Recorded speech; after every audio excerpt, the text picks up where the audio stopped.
Hello and welcome everybody. Start करते हैं अपन फिर से आरओ और एआरओ की क्लास के लिए जो अपन हिस्ट्री का सिलेबस कर रहे थे। अपन ने 1947 तक की पूरी हिस्ट्री खत्म कर ली है। बीच के दो टॉपिक्स बचे हैं, एक है सोशल रिलीजियस रिफॉर्म मूवमेंट और दूसरा है सारे एक्ट्स को अपन एक साथ करेंगे। तो ये क्लास में अपन बात करेंगे सोशल रिलीजियस रिफॉर्म मूवमेंट के बारे में जो इंडिया के फ्रीडम स्ट्रगल में पर्टिकुलरली 1800 के आसपास, मिड 1800s में 1850s के आसपास ज़्यादा ये डोमिनेंट हुए थे। तो क्या होता है ये, इसके बारे में थोड़ा समझते हैं, फिर सीधा अपन अपने तरीके एमसीक्यू से इसमें ड्वेल करेंगे। सबसे पहले नाम से ही समझिए, सोशियो रिलीजियस रिफॉर्म मूवमेंट यानी कि सोसाइटी प्लस रिलीजन, ये दोनों में कुछ रिफॉर्म की जो बात करी होगी इस मूवमेंट में, यही कॉन्सेंट्रेट होगा। तो यदि अपन जैसे हमारी सोसाइटी की बात करें तो बहुत सारे इविल्स 1800s में सोसाइटी में थे, जैसे कि सती की प्रथा थी। यदि जो विमेन की कंडीशन देखें, बहुत ज़्यादा पुअर थी। चाइल्ड मैरिज जो थी प्रिविलेंट थी। इसके अलावा बहुत सारी ऐसी प्रैक्टिसेस थी जो हमारी सोसाइटी को बेस्ट ऑफ द एनलाइटन की तरफ नहीं ले जा रही थी। और ऐसा ही यदि अपन रिलीजन में देखें तो प्रैक्टिस ऑफ आइडलेटरी थी, मल्टीपल रिलीजन था, प्रीस्टहुड की प्रैक्टिस बहुत ज़्यादा थी, लोअर कास्ट को कहीं ना कहीं इसमें में से सोसाइटी से अलग माना गया था, अनटचेबल की प्रथा बहुत ज़्यादा थी। तो यही ज़रूरत जो एनलाइटन लोगों ने थी, उन्होंने महसूस करी कि हमें ज़रूरत है सोसाइटी और रिलीजन को रिफॉर्म करने की। तभी और तभी जब हम नेशनलिज्म की तरफ मूव करें तो एनलाइटन नेशनलिज्म तभी आएगा जब हमारी सोसाइटी और रिलीजन मॉडर्न नेशनलिज्म के लिए तैयार रहेगा, और तभी हम जब अपने धर्म में, अपनी सोसाइटी में गर्व कर सकेंगे, तभी हम एक united fight against the Britishers दे सकेंगे। और इसीलिए बहुत सारे एनलाइटन लोगों ने 1800s के दौर पर अपनी सोसाइटी और रिलीजन को मॉडिफाई करने के लिए, को इम्प्रूव करने के लिए एक मुहिम शुरू की। उसी को ब्रॉडली कहा जाता है सोशियो रिलीजियस रिफॉर्म मूवमेंट। अब स्टार्ट करते हैं पहले क्वेश्चन से, who is considered as a father of Indian renaissance. Renaissance यदि आपको पता होगा तो ये एक यूरोप में मूवमेंट था जिसने पूरी की पूरी सोसाइटी, कल्चर, रिलीजन और साइंस को एक नए तरीके से स्टार्ट किया था, जिसकी वजह से मॉडर्न यूरोप की शुरुआत हुई थी, की स्थापना हुई थी। इसी को कहते हैं रेनेसा। ऐसा ही रेनेसा इंडिया में कौन, किसे कहा जाता है? तो महात्मा गांधी, राजा राम मोहन रॉय, सुभाष चंद्र बोस या नेहरू? तो आंसर है Raja Ram Mohan Roy. He was considered as a father of Indian renaissance, क्योंकि इन्होंने ही सबसे पहले सोशियो रिलीजियस रिफॉर्म मूवमेंट की मुहिम शुरू की थी। और इसी वजह से, इनके रिफॉर्म्स की वजह से, इनके मूवमेंट की वजह से कई सारे पॉजिटिव चेंजेस आए थे। कंटिन्यू करते हैं। Who is credited with founding the Brahmo Sabha and when was it established? तो ब्रह्मो सभा क्या थी? ब्रह्मो सभा एक ऐसे ही सोसाइटी थी जो बाद में ब्रह्मो समाज बन गई थी। अब इसी सोसाइटी को, यानी इसी को, सभा को रीनेम करके ब्रह्मो समाज कर दिया गया था। इसकी फाउंडेशन 1828 में हुई थी। अब 1828 में जो अर्ली नेशनलिज्म अपन ने कहां पढ़ा है, सबसे ज्यादा डोमिनेंट था, वो था बंगाल में। तो ये कहां पर होगा? बंगाल के हेडक्वार्टर यानी कि कोलकाता में ये फाउंडेड हुई थी। किसने इसे फाउंड किया था? फादर ऑफ इंडियन रेनेसा, राजा राम मोहन रॉय इन 1814। इन्होंने सबसे पहले, एक्चुअली 1828 होगा, सॉरी दिस इज रॉन्ग, 1828 में इन्होंने फॉर्म किया। तो B would be right, but the correct answer would be not 1814। इन्होंने 1828 में फॉर्म किया था ब्रह्मो समाज। 1814 में इन्होंने अपनी पहली ऑर्गेनाइजेशन फॉर्म की थी जिसे आमित्य सभा कहा जाता है। ठीक है, आमित्य Sabha was the first organisation of Raja Ram Mohan Roy. ठीक है, ये उनकी पहली ऑर्गेनाइजेशन थी। 1828 में ब्रह्मो सभा का फॉर्मेशन किया गया था। That is the idea. इसके अलावा इन्होंने कुछ एजुकेशनल इंस्टीट्यूशन भी स्टार्ट किए थे, हिंदू कॉलेज और वेदांता कॉलेज। वेदांता कॉलेज 1825 और 1817 में हिंदू कॉलेज। इसके अलावा अपन ने एक पेपर का ऑलरेडी पढ़ा है, मिरातुल अकबर। ये अपन ने पहले जब न्यूज़पेपर्स कर रहे थे तो ये ऑलरेडी कवर कर चुका है। ये सारे के सारे जो भी इस स्लाइड में है, सारे के सारे डिटेल्स बहुत ज्यादा इंपॉर्टेंट है, बिकॉज राजा राम मोहन रॉय बहुत इंपॉर्टेंट फिगर है सोशल रिलीजियस रिफॉर्म मूवमेंट के लिए। सारे के सारी चीजें आपको याद होनी चाहिए। नेक्स्ट अपन बात करते हैं, which regulation passed in the year 1829 directly resulted in Raja Ram Mohan Roy's relentless campaign against the practice of sati? तो राजा राम मोहन रॉय जी ने एक बहुत ही इंपॉर्टेंट प्रथा यानी कि सती, जिसमें यदि हस्बैंड की डेथ हो जाती थी तो विमेन को भी उनकी चिता के साथ जलना पड़ता था, अपने हस्बैंड की चिता के साथ। इसी प्रथा के अगेंस्ट इन्होंने एक मुहिम शुरू की थी और सब कुछ ट्राई किया। इन्होंने अपने एंशियंट टेक्स्ट को साइट किया कि देखो ये हमारा जो धर्म है इसको वॉयलेट नहीं करता है। इन्होंने ब्रिटिशर्स को पेटिशन लिखी कि आप एक नया लॉ पास करो जिससे ये नहीं किया जाता।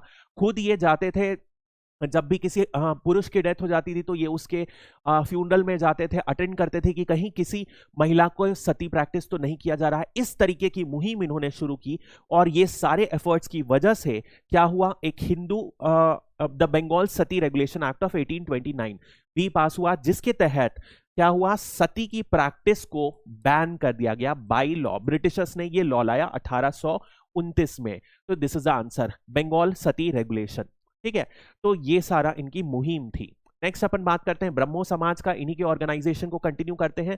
1828 में फॉर्म हुई थी, देख लिया अपन ने। इसका एम क्या था कि हिंदुइज्म को प्यूरिफाई करना, यानी कि इनका क्या कहना था कि जो हिंदू धर्म है समय के साथ कुछ ना कुछ इसमें इविल्स आ गए हैं। हमें क्या जरूरत है कि जो शुद्ध है, जो वेदास और उपनिषद के समय का हिंदू धर्म है उस जमाने पर अपन आए, और यदि कोई भी इविल आ गए हैं, कोई भी ऐसी गतिविधियां हो गई हमारे धर्म में जो इविल हैं, तो हम उसको रिफॉर्म करें। And that was his idea. इसी वजह से क्या बोला गया, इन्हें सोशो रिलीजियस रिफॉर्म। समझ में आया, क्योंकि धर्म को प्योरीफाई करना, रिफॉर्म करने की बात कर रहे हैं। This is the basic idea. अब यदि अपन देखें तो जब राम मोहन रॉय जी की डेथ हो गई तो उसके बाद जो बटालियन है ब्रह्मो समाज का वो आगे पास हो गया, और एक मेजर नेता जो आते हैं वो आते हैं देवेंद्र नाथ टैगोर। देवेंद्र नाथ टैगोर ने ब्रह्मो समाज का काम आगे कैरी किया। यदि देखें अपन तो इनके पहले इन्होंने तत्वबोधिनी सभा भी फॉर्म किया था 1839 में। काम बिल्कुल वैसा ही था कि जो इंडिया का जो धर्म है उसे रिवाइव करना, उसे रिफॉर्म करना, और जो इंडिया का जो बहुत ही ग्रेट पास्ट है जिसमें कोई भी इविल्स नहीं थे उसकी तरफ हमें प्रगति करना। That was a basic idea. 1842 में इन्होंने ब्रह्मो समाज ज्वाइन कर लिया। ठीक है, अब इन्होंने ही, देवेंद्र नाथ टैगोर जी ने ही क्या किया, एक और पर्सन जो थे केशव चंद्र सेन, इनको भी ब्रह्मो समाज का आचार्य बना दिया। उन्होंने केशव चंद्र सेन को भी ज्वाइन करवा दिया इसी ब्रह्मो समाज को। क्यों ज्वाइन कराया, क्योंकि इन्हें लगता था कि ये बहुत ही सज्जन पुरुष हैं, ये ब्रह्मो समाज की अपनी लीडरशिप के जरिए ब्रह्मो समाज की जो पूरी ब्रांचेस है और दुनिया भर में फैला सकेंगे, और इसी वजह से इन्होंने इस कैंपेन को आगे बढ़ाने के लिए केशव चंद्र सेन को इनकॉर्पोरेट कर लिया। बट हुआ क्या कि जो दोनों की आइडियोलॉजी थी, केशव चंद्र सेन जी की और देवेंद्र नाथ टैगोर जी की, दोनों की आइडियोलॉजी और काम करने के तरीके में बहुत सारे अंतर दिखने लग गए। तो जैसे कि देवेंद्र चंद्र सेन जी के आइडियाज थे बहुत ज्यादा रैडिकल थे, एक्सट्रीम थे। उनका क्या कहना था कि जरूरत है हम बंगाल में केवल इस सभा को सीमित ना करें, हम थ्रू आउट इंडिया ब्रह्मो समाज को लेके जाएं।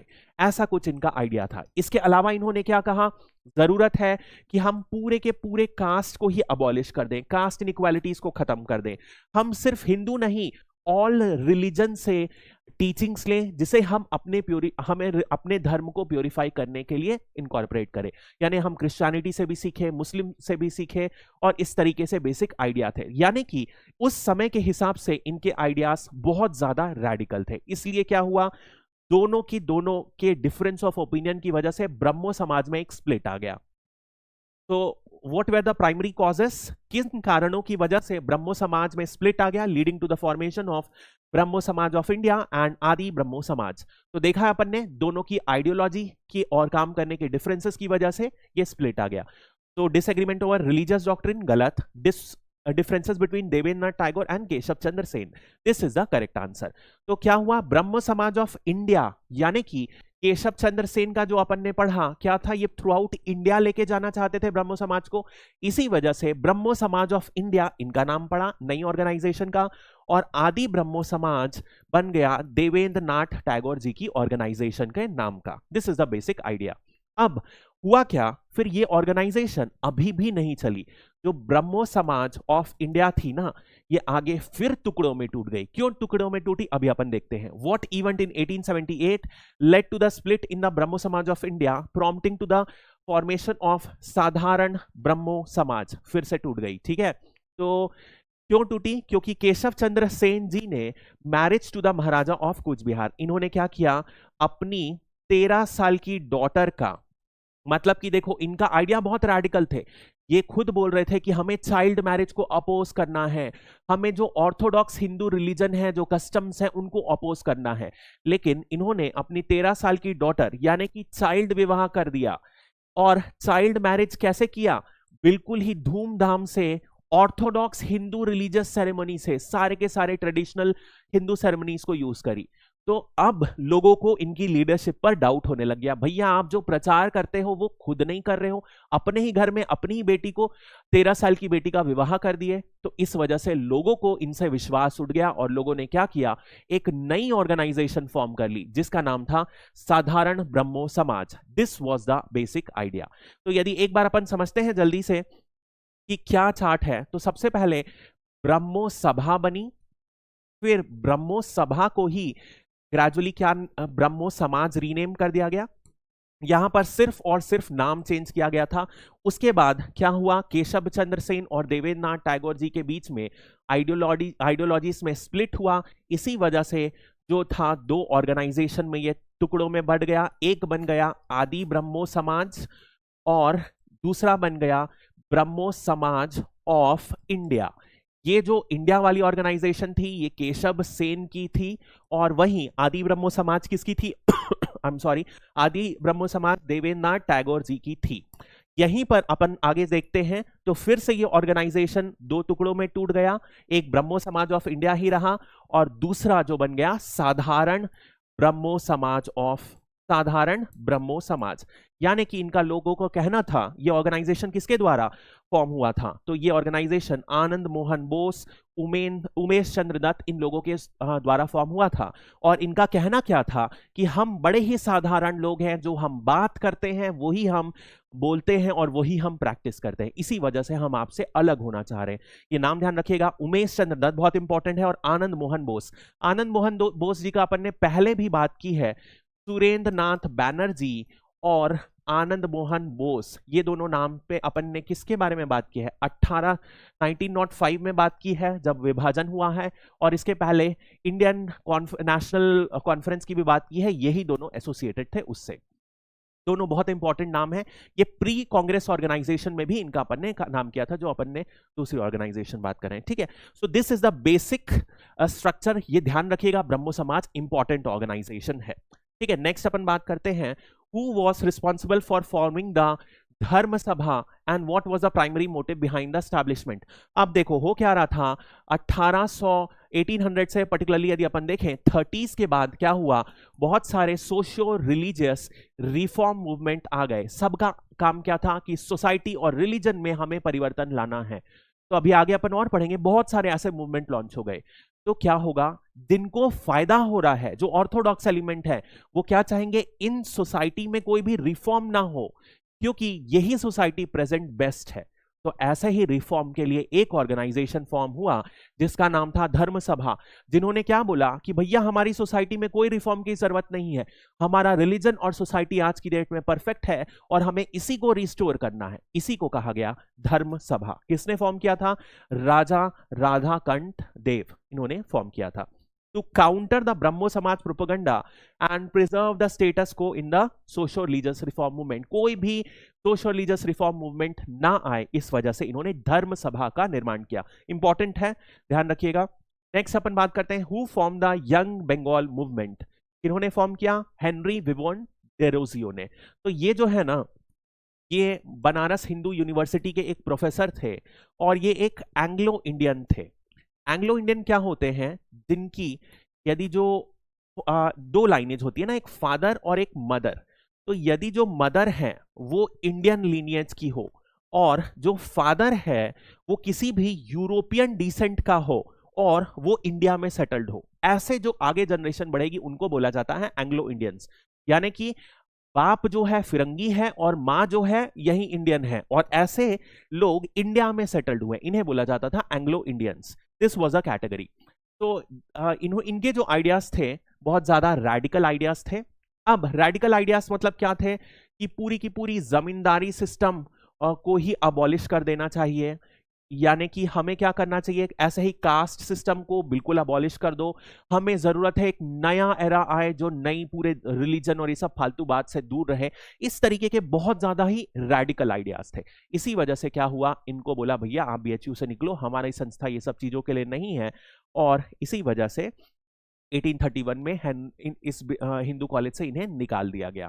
That was a basic idea. कोई ज्यादा इंपैक्ट नहीं ला पाई, क्योंकि क्या होता है जब भी कोई रिफॉर्म मूवमेंट आप स्टार्ट करो, आपके जितने भी फॉलोअर्स हैं, जो आम जनता आपसे कितना कनेक्ट कर पाएगी, उसी के बेसिस में तय होता है कितना प्रोग्रेस होगा आपके मूवमेंट में, क्या क्या आप चेंज ला सकते हो। यदि आप ऐसे आइडिया आज की डेट में बोलोगे जो जिससे आम जनता नहीं कनेक्ट कर पाएगी, तब आपका मूवमेंट कभी भी सक्सेसफुल नहीं हुआ। ऐसा ही हेनरी विविन डेरोजियो के यंग बंगाल मूवमेंट के साथ हुआ। बड़ी बातें की है, बट ग्राउंड लेवल से कोई कांटेक्ट नहीं था, मूवमेंट खत्म हो गया। नेक्स्ट बात करते हैं, which of the following about Ishwar Chandra Vidyasagar is correct. Correct बोल रहा है, सारे के सारे बातें ध्यान रखिएगा। He was a principle of Sanskrit college Calcutta who opened it for the females. He started a Bengali newspaper, Shom Prakash. His effort led to the enactment of Widow Remarriage Act. सारे के सारे स्टेटमेंट जो हैं सही हैं। आंसर क्या होगा, all of the above.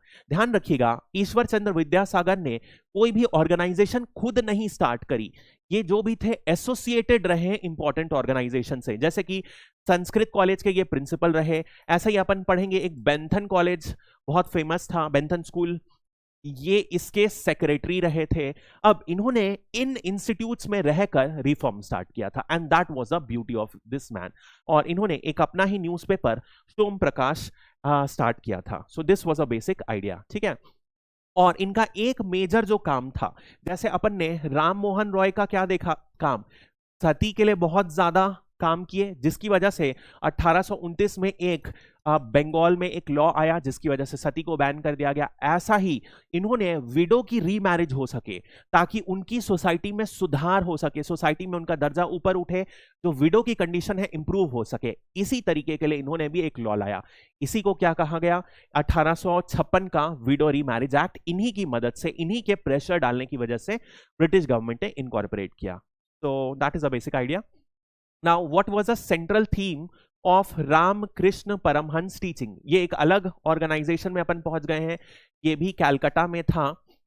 अब जैसे कि अपन ने पुराने ऑर्गेनाइजेशंस में देखा, क्या मेजर काम क्या था, सोशल रिफॉर्म्स। एक ने सती में ज्यादा ध्यान दिया, ब्रह्मो सभा ने, और दूसरा ने अपन ने देखा विडो रीमैरिज एक्ट में ईश्वर चंद्र विद्यासागर ने बहुत ज्यादा ध्यान दिया।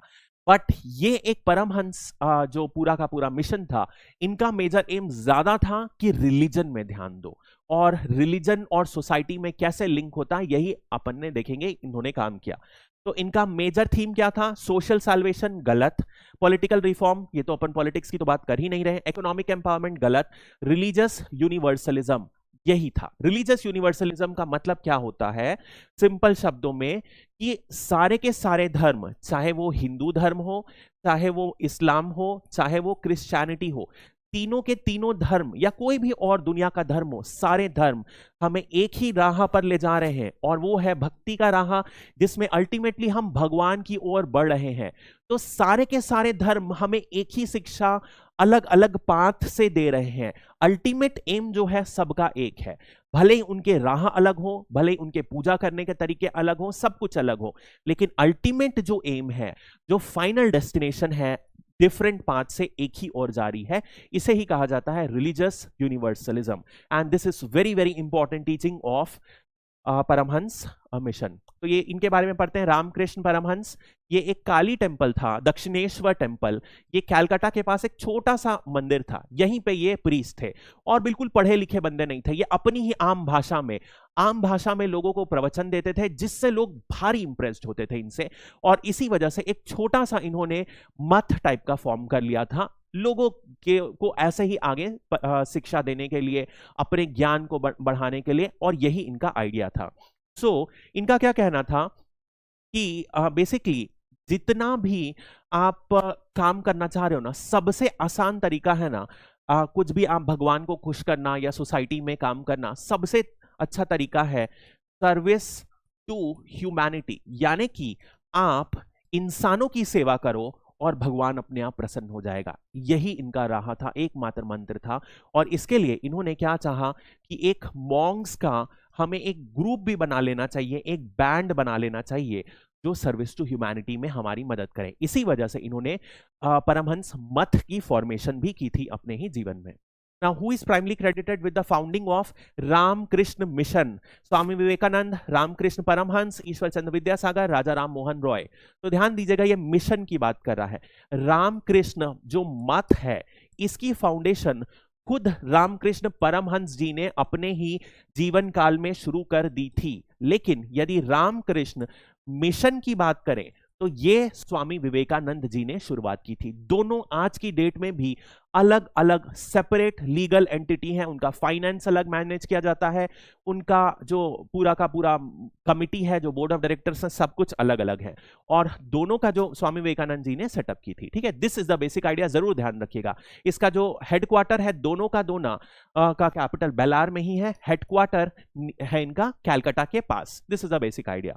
अब स्वामी विवेकानंद भी अपने जो गुरु थे परमहंस रामकृष्ण जी, उनकी आइडियोलॉजी से बेहद खुश थे और उसी को प्रोपोगेट करने के लिए इन्होंने रामकृष्ण मिशन की स्थापना की थी। ये एक और चीज के लिए फेमस है, 1893 में पार्लियामेंट ऑफ रिलीजन जो शिकागो में इन्होंने भाषण दी थी, वो अभी तक आप सुने भी होंगे, यूट्यूब में भी अवेलेबल है, और इसकी वजह से बहुत फेमस है। इन्होंने यहां पे कहा था कि जो वेस्टर्न वर्ल्ड है वो मटेरियलिज्म में बहुत आगे बढ़ गया है, और वहीं पर जो ईस्टर्न वर्ल्ड है वो अपने स्पिरिचुअलिटी के कारण बहुत फेमस है। तो यदि हम इन दोनों का मिलन कर देंगे तो ह्यूमैनिटी एक अलग ही लेवल पर पहुंच जाएगी, और यही इन्होंने कामना की थी। That was a basic idea. तो देख लिया अपन ने रामकृष्ण मूवमेंट के बारे में भी, एक बैंड ऑफ मॉन्क्स का बनाने की इच्छा जगाई थी जो अल्टीमेटली लोगों की सेवा करे, और लोगों की सेवा से ही ये ह्यूमैनिटी को और भगवान को पाना चाहते थे। That was a basic idea. Now दोनों ऑर्गेनाइजेशन अलग अलग हैं, अपन ने ऑलरेडी बात कर ली इसके बारे में भी। Now who played a crucial role in the establishment of Prarthana Samaj and Pune सार्वजनिक सभा? ये फिर से एक अलग सोशल रिलीजियस रिफॉर्म मूवमेंट आ गया। तो ये दोनों ऑर्गेनाइजेशन के लिए महादेव गोविंद रानाडे, MG रानाडे शॉर्ट में बोलते हैं इनको, वो एसोसिएटेड थे। प्रार्थना समाज में फाउंडिंग रोल प्ले किया था लेकिन फाउंडर नहीं थे, ध्यान रखिएगा। और पुणे सार्वजनिक सभा तो ये खुद ही फॉर्म किए थे, ये अपन ने ऑलरेडी पढ़ चुका है। प्री कांग्रेस ऑर्गेनाइजेशंस के पहले पुणे सार्वजनिक सभा MG रानाडे जी ने फॉर्म की थी। अब बेसिकली क्या थी, जो देखो प्रार्थना सभा थी ना, ये एक तरीके से सीक्रेट सोसाइटी थी। तो सीक्रेट सोसाइटी का मतलब क्या होता है, कोई भी काम सीक्रेट में क्यों करेगा जब उसके आइडिया जो हैं काफी रैडिकल होंगे। तो इनका मेजर एम क्या था कि जितनी भी कास्ट रिलेटेड जो इनइक्वालिटीज है उन सब चीजों को बंद हो जाए, कास्ट को अबॉलिश कर देना, यही इस ऑर्गेनाइजेशन का मेजर एम था। तो देखिए अभी तक आपको एक बात समझ में आ गई होगी, दो तरीके की ऑर्गेनाइजेशन अपन पढ़ रहे हैं। एक है रिफॉर्म करने वाली, जो हमारा जो धर्म और सोसाइटी में चेंजेस आए हैं उसको मॉडिफाई करा, और एक है जो बिल्कुल ही रैडिकल ऑर्गेनाइजेशन की बात कर रहे हैं, जैसे कि अपन ने अभी सॉरी प्रार्थना सभा की बात करी, ये इस ऑर्गेनाइजेशन में आ जाता है। दूसरा एक और यदि अपन बात करें तो अपन ऑलरेडी बात कर चुके हैं यंग बंगाल मूवमेंट, इन्होंने भी ऐसा ही कहा था कास्ट सिस्टम को बैनिश कर दो, जमींदारी सिस्टम को बंद कर दो, इस तरीके की बात की थी। और रिफॉर्म मूवमेंट में यदि अपन समझे तो जितने भी मैक्सिमम है ये रिफॉर्म मूवमेंट है, जैसे कि ब्रह्मो समाज और इस तरीके के मूवमेंट। सो नेक्स्ट कंटिन्यू करते हैं अपन। Who founded the Indian National Social Conference in 1887? किसने फॉर्म किया? तो ये वही पर्सन है जिन्होंने अभी अपन ने देखा MG रानाडे, जिन्होंने प्रीवियस ऑर्गेनाइजेशंस फॉर्म करी, प्रार्थना समाज में एसोसिएटेड रहे और पुणे पॉलिटिकल ऑर्गेनाइजेशन में भी एसोसिएटेड थे। अब देखो 1885 में इंडियन नेशनल कांग्रेस की फॉर्मेशन हुई। तो ये जो ऑर्गेनाइजेशन उस समय कांग्रेस थी, ये मेजरली हायर क्लास लोगों से बनी हुई थी, यानी कि जमींदार लोगों से जो नॉर्मली अपर हिंदू कास्ट लोग थे, और lower Hindu caste, lower caste के जितने भी इश्यूज हैं कांग्रेस कभी भी उठाती नहीं थी। इस वजह से MG रानाडे ने एक कांग्रेस के अलग पहले एक सेपरेट एक ऑर्गेनाइजेशन स्टार्ट की, जिसे Indian social conference, national social conference बनाया गया। और 1887 के बाद क्या हुआ, ये कांग्रेस की ही सोशल रिफॉर्म विंग बन गई, कांग्रेस की एक तरीके से ब्रांच बन गई जो सोसाइटी के रिफॉर्म में मदद करती थी। This was a basic idea. तो ताकि कांग्रेस का पॉलिटिकल और सोशल एजेंडा मिक्स ना हो, इस वजह से इन्होंने ऐसा स्टार्ट किया था। बहुत इंपॉर्टेंट ऑर्गेनाइजेशन है 1887 MG Ranade national social conference. तो नेक्स्ट कंटिन्यू करते हैं, महादेव गोविंद रानडे के बारे में थोड़ा सा पढ़ते हैं। जैसे पुणे सार्वजनिक सभा, प्रार्थना सभा, ये सब अपन ऑलरेडी देख चुके हैं। Now what was the significance of pledge movement? तो जो national Indian national social conference जो अपन ने देखा ना, उन्होंने ही एक प्लेज मूवमेंट स्टार्ट किया था 1887 में। तो ये प्लेज मूवमेंट किसके रिगार्डिंग था? टू प्रमोट अडल्ट लिटरेसी, बिल्कुल गलत। Inspire people to pledge against child marriage, सही। ये चाइल्ड मैरिज को रोकना चाहते थे, इस वजह से इन्होंने लोगों से प्लेज लिया कि हम अपने बच्चों की चाइल्ड मैरिज नहीं करेंगे। इसी को स्टार्ट किया था एमजी रानडे की नेशनल सोशल कॉन्फ्रेंस में। पूछा जाता है एग्जाम में, प्लेज मूवमेंट किससे एसोसिएटेड है? चाइल्ड की मैरिज को रोकने के लिए। नेक्स्ट अपन बात करते हैं, who founded the Servants of Indian Society 1905 with the main aim of training national missionaries for the service of the India। याद है ऐसा ही ऑर्गेनाइजेशन अपन ने मॉन्क किसकी बात करी थी? एक ऐसा ही परमहंस मंडली। ये भी क्या करते हैं? रिलीजन में लोगों की सर्विस करें, इसी के लिए ये स्टैब्लिश किया गया था। परमहंस मत एस्टैब्लिश किया गया था और उसके बाद मिशन, ताकि एक ग्रुप ऑफ मॉन्क तैयार हो। बट यहां पर मॉन्क की बात नहीं हो रही है, यहां पर सोसाइटी के रिफॉर्म करने की बात हो रही है। एक ऐसे ट्रेंड वॉलेंटियर तैयार हो जाएं जो इंडिया में अलग अलग जो इविल्स हैं उनके बारे में जाके क्या करें, इंडिया में नेशनलिज्म अरोज करे, सोसाइटी में जो इविल्स हैं उनके अगेंस्ट एक्शंस लें। इसी को कहा गया सर्वेंट्स ऑफ इंडियन सोसाइटी। इन्होंने फॉर्म की थी 1905 में, गोपाल कृष्ण गोखले जी ने फॉर्म की थी। इनके बारे में अपन ने पढ़ा है, ये स्पिरिचुअल गुरु थे गांधी जी के, और इन्हीं के एडवाइस में क्या हुआ था, गांधी जी ने सबसे पहली बार जैसे ही ये भारत में 9 जनवरी 1915 में वापस आए, तो इन्होंने क्या किया था, पूरा भारत भ्रमण किया था ताकि ये सिचुएशन को समझ सके। इन्हीं के एडवाइस में किया था। नेक्स्ट अपन बात करते हैं स्वामी दयानंद सरस्वती। इन्होंने एक आर्य समाज की शुरुआत की। अब आर्य समाज और ब्रह्मो समाज में थोड़ा सा अंतर है। क्या अंतर है आप समझो। ब्रह्मो समाज क्या बोलता है कि हमारे यदि सोसाइटी और रिलीजन में कोई इविल्स आ गए हैं तो हम उसे रिफॉर्म करें। बट आर्य समाज क्या बोलता है कि जो हमारा जो एंशियंट कल्चर था, एंशियंट रिलीजन था, उसमें कोई भी इविल नहीं है, there is no evil at all. जो भी इविल आए हैं वो जब एंशियंट से मॉडर्न की तरफ जो चेंजेस आए हैं, बीच में इविल आए हैं। तो यदि हम जो एकदम वेदा के जमाने में, जो वेदास के समय में जो सोसाइटी थी उसमें रिवर्ट बैक कर दे तो हमारी सोसाइटी परफेक्ट हो जाएगी। This was the idea of Arya Samaj. But ब्रह्मो समाज का आइडिया क्या था, उस समाज यदि जो भी इविल्स हैं we are open to reform. तो ये थोड़ी सी आप बोल सकते हो आर्य समाज थोड़ी सी कट्टर एक्सट्रीम ऑर्थोडॉक्स ऑर्गेनाइजेशन थी। ऐसी ऑर्गेनाइजेशन को बोला जाता है रिवाइवलिस्ट। ठीक है, ये revivalist social religious reform movement में आता है। तो इनका क्या कहना था, Vedas way the source of true knowledge. उसके बाद इन्होंने ये भी कुछ रिफॉर्म्स के बारे में बात किए थे, जैसे चाइल्ड मैरिज करो, कास्ट सिस्टम के अगेंस्ट थोड़ा सा बात किए थे, आइडल वर्शिप को इन्होंने क्रिटिसाइज किया था।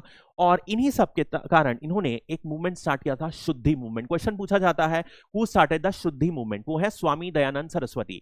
शुद्धि मूवमेंट क्या था कि जो भी पर्सन हिंदू से किसी और धर्म में, किसी भी और, चाहे वो इस्लाम हो, क्रिश्चियनिटी हो, उसमें कन्वर्ट हो गया हो, यानी कि इस्लाम क्रिश्चियनिटी में कन्वर्ट हो गया हो, उन पर्सन को हम एनकरेज करके वापस हिंदू धर्म की ओर शुरुआत करें, उन्हें वापस हिंदू कन्वर्ट करें।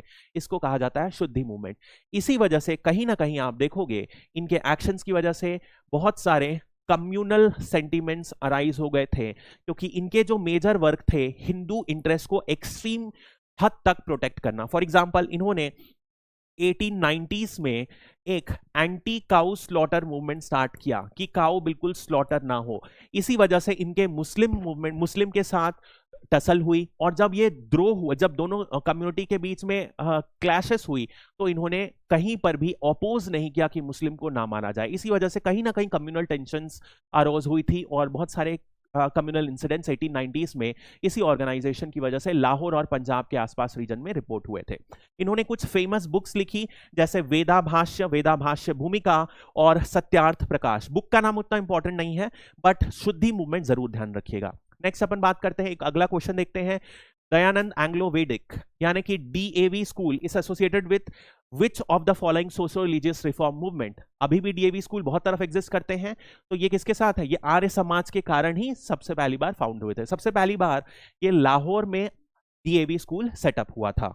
ठीक है, तो आर्य समाज के बारे में बात करते हैं। 1875 में ये सबसे पहले बॉम्बे में फाउंड हुआ था दयानंद सरस्वती जी के नेतृत्व में। उसके बाद लेकिन ये बॉम्बे में ज्यादा पॉपुलर नहीं रहा, ये पॉपुलर हुआ पंजाब में, लाहौर में, इन रीजन्स में इसकी पॉपुलैरिटी बहुत ज्यादा थी। और सबसे पहली बार लाहौर में ही इन्होंने 1886 में डीएवी स्टार्ट हुआ। इसके फर्स्ट जो मेजर प्रोपाउंडर थे लाला लाजपत राव थे और महात्मा हंसराज, ये दोनों की मदद से स्टार्ट हुआ था डीएवी स्कूल। अभी तक चलता है, आप देखोगे अभी भी डीएवी स्कूल थोड़ा सा, यदि कोई भी आपका फ्रेंड होगा आप उससे पूछेगा डीएवी स्कूल में जो प्रार्थना होती है, जैसे सरस्वती शिशु मंदिर होता है ना, उसी तरीके की प्रार्थना डीएवी स्कूल में भी होती है। हिंदू कल्चर रिलीजन के थोड़ा सा प्रमोट किया जाता है बेसिक अपनी फाउंडिंग आइडियोलॉजी के तहत। Now, which of the following statements about Theosophical Society is Theosophical movement is correct? Any Besant founded the theosophical movement, ये गलत है। एनी बीसेंट प्रेसिडेंट बनी थी। नॉर्मली अपन नाम सुनते हैं ना थियोसॉफिकल सोसाइटी का, एक ही दिमाग में आता है एनी बीसेंट। पढ़ा है अपन ने एनी बीसेंट के द्वारा ये 1917 में ये इसकी कांग्रेस की प्रेसिडेंट बनी थी और होम रूल लीग मूवमेंट इन्होंने रन किया था। तिलक और ये अलग अलग करे थे, ये ऑलरेडी पढ़ चुका अपन ने। The theosophical movement was inspired by western philosophy to improve Indian religion, बिल्कुल गलत। थियोसॉफिकल सोसाइटी का बेसिक अर्थ ये है, ये पूरी तरीके से हिंदू का जो पूरा का पूरा धर्म है, पास्ट है, उससे इंस्पायर्ड रहते हैं और उसी को ग्रेटनेस को सर्च करते हैं। तो एक ग्रुप ऑफ वेस्टर्नर्स जो हिंदू रिलीजन्स पर बहुत गर्व करते हैं, उन्हें रिवाइव करने की कोशिश करते हैं, उसे कहते हैं theosophical movement. In 1882 they shifted their headquarters to India at Adyar, ये स्टेटमेंट सही है, तो डी भी गलत हो गया। तो सबसे पहले इन्होंने कहां सेटअप किया था? यूएसए में ये सोसाइटी सेटअप की थी। सबसे पहले मैडम ब्लेवेट्स्की ने सेटअप किया था और बाद में हेनरी ऑलकॉट, ये एक यूएस आर्मी के बंदे थे, ये दोनों मिलके फाइनली सेटअप हुए थे। मेजर ब्लेवेट्स्की, बाद में एनी बीसेंट जी भी जुड़ गई थी और आप देखोगे 1893 में ये यहां पर इसके साथ मूव करने के लिए 1890s में बेसिकली ये इंडिया मूव कर गई और बाद में ये प्रेसिडेंट भी बन गई। यूएस से हेडक्वार्टर को अदियार में, अदियार अपन ने देखा है कहां पर सेटअप है, नियर मद्रास में इन्होंने सेटअप किया था। अदियार यदि याद होगा तो जो होम रूल लीग मूवमेंट था आपको, जो एनी बीसेंट ने लीड किया था, उसका उनका हेडक्वार्टर भी अदियार में ही था। नेक्स्ट अपन बात करते हैं who founded the Banaras Hindu university, तो वो कोई और नहीं मदन मोहन मालवीय जी हैं। ठीक है, क्या काम से दोनों ऑर्गेनाइजेशन, अभी एक ऑर्गेनाइजेशन और इन्होंने फॉर्म की थी 1887 में, भारत धर्म महामंडल। इस ऑर्गेनाइजेशन का भी मेजर एम क्या था?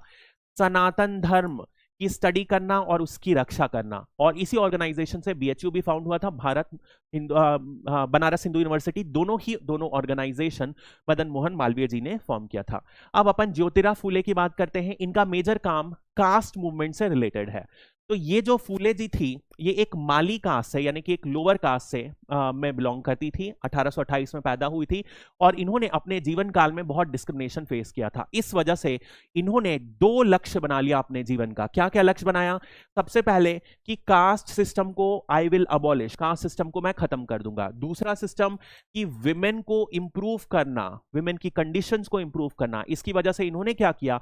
विमेन एजुकेशन के ऊपर बहुत काम किया। इनका मेजर मानना था कि किसी भी चीज को लिबरेट करना है, किसी भी चीज को इंप्रूव करना है, तो एक सॉल्यूशन क्या है कि उन्हें एजुकेट करो। This is the basic idea जो इनका था। इसी वजह से क्या हुआ, 1851 में इन्होंने गर्ल्स स्कूल स्टार्ट किया पुणे में और 1854 में इन्होंने अनटचेबल्स के लिए भी एक स्कूल लॉन्च किया। पहले गर्ल्स के लिए और दूसरा अनटचेबल्स। यानी आप देख रहे हो गर्ल्स और कास्ट, यही 2 मेजर काम इन्होंने किया थ्रू आउट हिज लाइफ। अब what was the primary objective of सत्य शोधक समाज स्टैब्लिश इन 1873? तो ये कौन स्टैब्लिश किया था? ज्योतिबा फूले जी ने ही स्टैब्लिश किया था ये सत्य शोधक समाज। क्या काम है? कास्ट से ही रिलेटेड इसका ऑर्गेनाइजेशन का काम है। तो प्रोमोटिंग कल्चरल इवेंट्स, बिल्कुल गलत। Advocating for the abolition of caste based discrimination. ठीक है, तो ये भी आप देखो, ये कैसा ऑर्गेनाइजेशन हो गया? अबॉलिशन की बात कर रहा है, तो ये कैसा ऑर्गेनाइजेशन हो गया? Radical organisation. जो जैसे कि अपन ने हेनरी विमेंट डेरोजियो का यंग बंगाल मूवमेंट बात किया था, उसी तरीके से ये एक रैडिकल ऑर्गेनाइजेशन था। बट जहां पर यंग बंगाल मूवमेंट का कोई भी आम जनता से कनेक्शन नहीं था, वो सिर्फ और सिर्फ एकेडमिक लेक्चर्स देते थे, अपनी यूनिवर्सिटी में, हिंदू यूनिवर्सिटी में जाके लेक्चर देते थे। वहीं पर सत्य शोधक समाज के जो ज्योतिबा फूले थे, वो कनेक्टेड थे ग्राउंड लेवल में, ग्राउंड लेवल पर काम करते हुए इनका एम था कास्ट को अबॉलिश करना। तो ये इनका जो इंपैक्ट है सोसाइटी में ज्यादा रहा। सत्यशोधक समाज किन्होंने स्टैब्लिश किया? ज्योतिबा फुले ने। और क्यों स्टैब्लिश किया? कास्ट को अबॉलिश करने के लिए। This are the basic idea. तो अब ज्योतिबा फुले जी ने एक बुक भी लिखी थी जिसका नाम था गुलामगिरी। Which of the following best describes the subject matter of Jyotirba Phule's literary work Gulamgiri, published in 1885? ये पिछले कुछ सालों से कई एग्जाम्स में पूछा जा चुका है। ये एनसीईआरटी में भी इनकॉर्पोरेटेड है गुलामगिरी, इसलिए इसको जरूर ध्यान से करिएगा। तो a historical account for the Maratha empire, गलत। A philosophical treatise on the nature of liberation and spiritual, बकवास। Advocacy for the economic concerns, गलत। And exposure of the harsh realities of economic exploitation faced by the rural labours.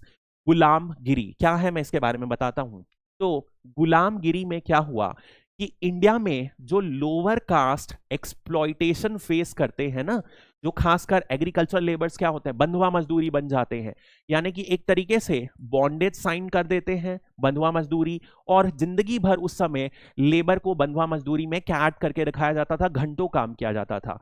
तो ज्योतिराव फुले ने अपनी इस book गुलामगिरी से क्या किया, इन बंधुआ मजदूर जो ऑफन लोअर कास्ट के रहते हैं, उन्हें ब्लैक स्लेव्स जो अमेरिका में थे उनसे कंपेयर किया और इन दोनों की सिचुएशन को समान बताया। उन्होंने कहा भले ही स्लेवरी एग्जिस्ट नहीं करती है डायरेक्ट इंडिया में, बट ये बंधुआ मजदूरी किसी भी फॉर्म में जो लोअर कास्ट में हो रही है इंडिया में, वो किसी भी फॉर्म में यूएस के ब्लैक स्लेव से सिचुएशन इनकी भिन्न नहीं है। और इसी वर्क को कहा है गुलामगिरी। बहुत ही फेमस वर्क है। तो इसके अलावा इन्होंने दीन बंधु और इसारा भी लिखा था। तीनों के तीनों फेमस बुक है। दीन बंधु और गुलामगिरी तो जरूर याद रखिएगा, ठीक है, ज्योतिराव फुले की। नेक्स्ट अपन बात करते हैं और ज्यादा कास्ट मूवमेंट की बात करते हैं। Continue. What is the primary purpose of justice party formed in 1916 during the self respect movement? अब पार्टी बना दी, तो पार्टी में क्या था, ये मद्रास में अपन चले गए हैं। मद्रास यानी कि साउथ इंडिया में प्रॉब्लम क्या थी, ब्राह्मण डोमिनेशन बहुत ज्यादा था, ठीक है। इस वजह से क्या हुआ कि इस डोमिनेशन को रोकने की वजह से, इसकी वजह से जितने भी नॉन ब्राह्मण थे उन्होंने अपनी एक पार्टी बनाई जिसका प्राइमरी काम था कि भैया हमको रिजर्वेशन दिया जाए लेजिस्लेचर में, ये मांगा इन्होंने। बट इसके बाद ये एक फुल फ्लेजेड मूवमेंट बन गया जिसमें इन्होंने कहा भैया मूवमेंट से कुछ नहीं हुई, रिजर्वेशन से कुछ नहीं होगा, आप पूरा का पूरा कास्ट ही अबॉलिश करो। यही मूवमेंट को कहा जाता है सेल्फ रिस्पेक्ट मूवमेंट, और political reform of this is known as justice party. तो advocating for the rights of Brahmins, नहीं भैया, ब्राह्मण्स के तो उल्टा, ब्राह्मण्स के जो उल्टा, जो ब्राह्मण्स तो इनका कहना था सारी राइट्स लेके बैठ गए हैं, तो इनको नहीं। Advocating social religious reform among Hindu society, नहीं। एक तरीके से सही है but not the most appropriate. To challenge Brahmin dominance and represent the political interest of non Brahmin groups, C is the answer. तो क्या हुआ, देखो, जब 1920 में यदि आपको याद होगा तो इलेक्शन हुआ था जिसे कि स्वराज पार्टी में अपन ने पढ़ा था। सीआर दास 1920 में इलेक्शन, उस समय स्वराज पार्टी फॉर्म नहीं हुई थी, बट सीआर दास उस समय भी चाहते थे कि इलेक्शन लड़ा जाए। 1919 के जो एक्ट के तहत इलेक्शन हुआ था, और इसी में 1920 में पहला इलेक्शन हुआ था जिसमें कांग्रेस ने कहा था कि हम इस इलेक्शन को बॉयकॉट करेंगे। तो सीआर दास ने भी मजबूरन, ना चाहते हुए भी, इलेक्शन को बॉयकॉट किया था। बट उस समय जस्टिस पार्टी ने इस इलेक्शन को बॉयकॉट नहीं किया था। 1920 का इलेक्शन जस्टिस पार्टी ने लड़ा था, ठीक है। This is a basic idea. Next अपन बात करें तो यही जस्टिस पार्टी, समझ गए मद्रास में क्यों फॉर्म हुई थी, ताकि ब्राह्मण डोमिनेशन को खत्म किया जा सके मद्रास की सोसाइटी से। तो नेक्स्ट अपन स्टार्ट करते हैं। Who initiated the self respect movement and played a key role in popularising the self respect marriages without Brahmin priest? तो क्या होता था बेसिकली, अगेन सोसाइटी क्या थी, मद्रास की सोसाइटी ब्राह्मण डोमिनेटेड थी। तो ये चाहते थे सारी की सारी जो सेल्फ रिस्पेक्ट मूवमेंट और इसका जस्टिस पार्टी, इनका कहना था कि ये जो पूरा का पूरा ब्राह्मण डोमिनेशन है इसे खत्म करना पड़ेगा। तो जहां जहां ब्राह्मण एक्ट करते हैं उनके काम को ही हटा दो, उनको पूजा में इन्वॉल्व मत करो, उनको शादी में इन्वॉल्व मत करो, आप खुद शादी करो। और ऐसी शादी को इन्होंने कहा सेल्फ रिस्पेक्ट मैरिजेस। तो ब्राह्मण लोगों का इन्वॉल्वमेंट नहीं था। इसके अंदर था सेल्फ रिस्पेक्ट मूवमेंट के। कौन इन्होंने किसने स्टार्ट किया था, ईवी रामास्वामी नायकर। इनका भी मेजर एम क्या था कि कास्ट को कंप्लीट और कंप्लीट अबॉलिश कर दो। ध्यान रखिएगा। तो ये भी क्या हो गया, एक रेडिकल मूवमेंट हो गया। तो इसी के एक बार और देख लेते हैं, ईवी रामास्वामी नायकर के बारे में थोड़ा सा देख लेते हैं। इन्हें पेरियार भी कहा जाता था, ठीक है। इन्हें फादर ऑफ मॉडर्न तमिलनाडु कहा जाता है, और इन्होंने वाइकॉम सत्याग्रह को लीड किया था 1924 में। मंदिर ओपन करने के लिए वाइकॉम में एक स्ट्रगल कही थी, जिसमें इन्होंने ईवी रामास्वामी नायकर जी ने लीड किया। ये पहले कांग्रेस के मेंबर थे, फिर उन्हें लगा कि भैया कांग्रेस का मेंबर से होने से कुछ नहीं होगा, कांग्रेस एक मियरली अपर कास्ट इंटरेस्ट को रिप्रेजेंट करती है, तो इन्होंने इस पूरे की पूरी पार्टी को छोड़ा और एक रेडिकल मूवमेंट स्टार्ट किया, जिसे कि अपन बोलते हैं सेल्फ रिस्पेक्ट मूवमेंट। तो इसी के साथ जो सबसे इंपॉर्टेंट जितने भी सोशल रिलीजियस रिफॉर्म मूवमेंट्स हैं अपन ने खत्म कर लिया है, और क्वेश्चंस मोस्टली इसी से आते हैं। So that's all for this topic. इसके बाद एक और बचेगा हिस्ट्री का, दैट इज लेजिस्लेशन। वो आज अपन शाम को ही पूरा कर लेंगे, एंड अभी अपन नेक्स्ट कल से 2-2 क्लासेस करेंगे, ताकि सिलेबस जल्दी से जल्दी अपन पूरा खत्म कर सके। So that's all for this topic. Thank you and have a great day.